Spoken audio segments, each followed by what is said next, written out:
Brought to you by 5paisa.com. Investing made easy and rewarding. Download the app now. नमस्कार, मैं हूं आलोक Joshi. Budget आने वाला है। बजट आने में अब कुछ ही वक्त बाकी रह गया है। सबकी नज़र है कि इस बार बजट में क्या होने जा रहा है। खास वजह यह है कि इस बार बजट के पहले की परिस्थितियां बहुत विकट हैं।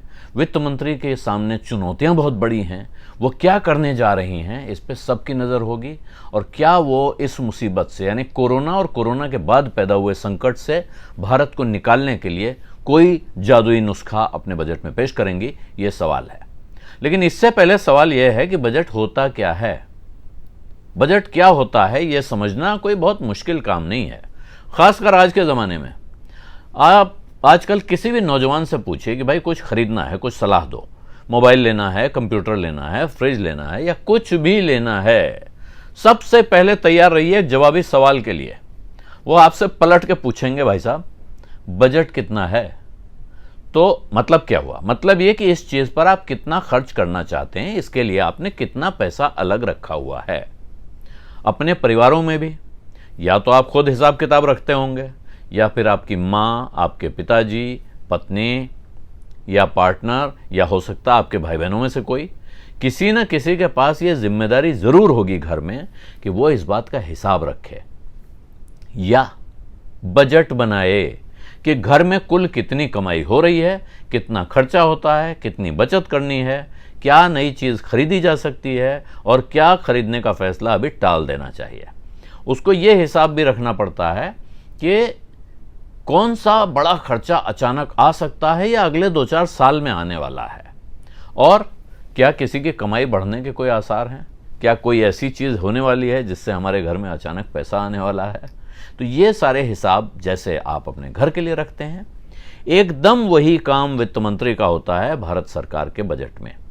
उनको हिसाब जोड़ना होता है कि देश का खर्चा कैसे चलेगा। और देश का खर्चा बड़े पैमाने पे तो सरकार का खर्चा है, लेकिन सरकार के बाहर हमारी आपकी जेब कैसे चलेगी, हमारी आपकी जो कमाई हो रही है।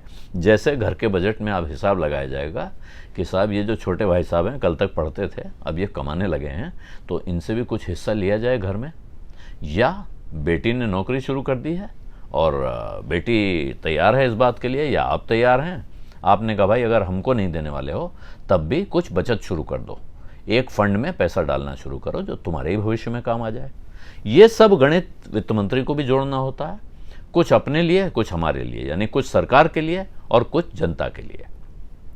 एक तरह से कहें तो बजट एक साथ ही एक रिपोर्ट भी होती है, एक अंदाज़ा भी होता है भविष्य का, और साथ में एक प्रपोजल यानी प्रस्ताव भी होता है कि क्या क्या किया जाएगा, कैसे कैसे किया जाएगा।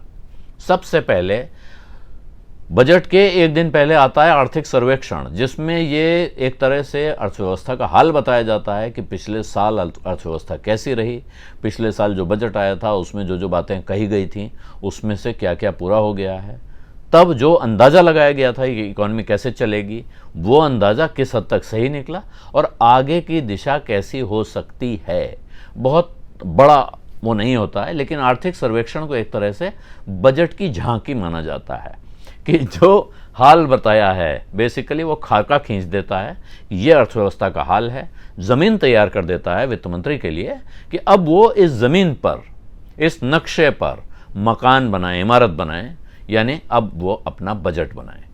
तो वित्त मंत्री जब बजट पेश करते हैं, जो करती हैं इस वक्त निर्मला सीतारमण हमारी वित्त मंत्री हैं, इसलिए वित्त मंत्री करती हैं कह रहा हूँ, वरना जो वित्त मंत्री होगा वो बजट पेश करेगा।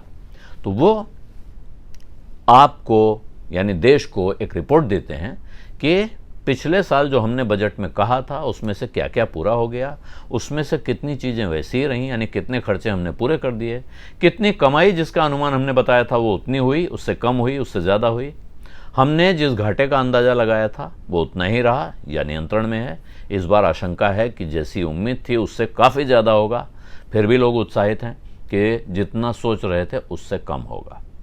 तो ये है बजट, जिसमें और साथ में भविष्य की एक तस्वीर होती है, कल्पना होती है कि अर्थव्यवस्था ऐसे ऐसे बढ़ेगी, देश में ये कारोबार बढ़ सकते हैं, दुनिया का हाल ये है।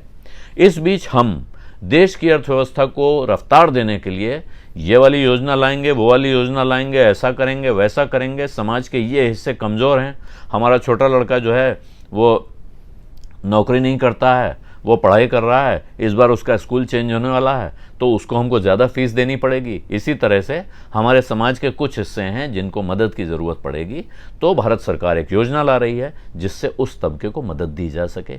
ये भी बजट का काम है। और इसके बाद वो जब अपने प्रस्ताव रख लेते हैं, इसके साथ एक तरह का खाका है भविष्य का, जिसके साथ ये प्रस्ताव होते हैं और हिसाब किताब होता है कि भाई इस साल हम ये सब अपने अरमान पूरे करेंगे, अपनी जिम्मेदारियां पूरी करेंगे। इसके बावजूद हम कोशिश करेंगे कि बजट में जितना हम कमाएंगे उससे बहुत ज़्यादा खर्चा न करें, एक सीमा में रहें। वो सीमा 4% के आसपास की आंकी गई थी, लेकिन कोरोना के बाद उसको ढीला कर दिया गया है।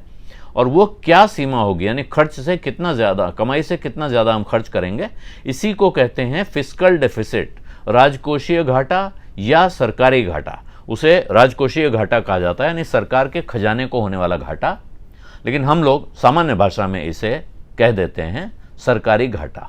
सरकारी घाटे पर नज़र रखना इसलिए बहुत ज़रूरी होता है, जब बजट में कहा जाता है, सबसे जो गंभीर अर्थशास्त्री होते हैं वो कहते हैं भाई मैं तो सबसे कड़ाई से देखूंगा कि ये घाटा काबू में है या नहीं। वो क्यों कहते हैं इस पे आगे चर्चा होगी, लेकिन मुझे उम्मीद है कि अब आप समझ गए होंगे कि बजट होता क्या है और दूसरों को भी समझा पाएंगे। जो लोग सीधे रास्ते से न समझें उनको आप इसी वीडियो के लिंक शेयर कर सकते हैं। अब इजाज़त दीजिए, धन्यवाद, नमस्कार।